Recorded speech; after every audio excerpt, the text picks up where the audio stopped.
Talofa and welcome to the Measina Treasures of Samoa YouTube channel where we amplify Samoan culture.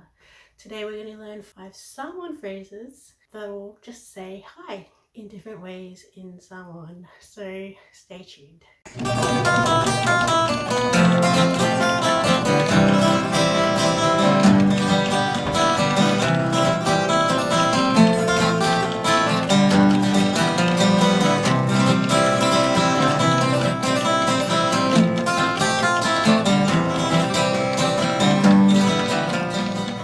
So our first way to say hello in Samoan is talofa or talofa.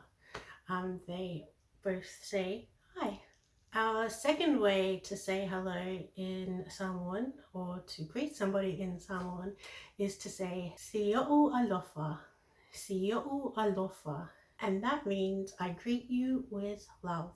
Our third way to greet someone in Samoan is malole soifua.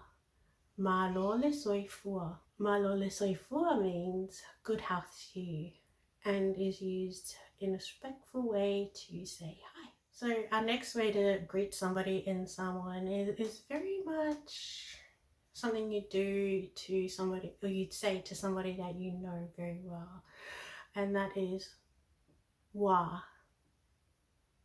Wa. So you need to do your eyebrows and the head shaking, but wa is it's like saying what's up, yeah? It's very much slang, very much something you'd use with somebody who is your friend or you're very close to. Wa. And our last greeting in Samoan is another kind of slang, more friendly, is to say malo. Malo. So you'd say it to your friend or co-worker, you'd say malo, malo. And that is how you would greet somebody in Samoan. If you can remember how to say I greet you with love, leave it in the comments below so that I know you're paying attention to what I'm teaching you. Thank you so much for joining us here on Measina Treasures of Samoa. If you have found value in our videos, please give it a thumbs up. If you would like to support us even further, make sure to subscribe to our channel so that you're kept up to date to when we release new videos. Thank you very much. Tofa soifua.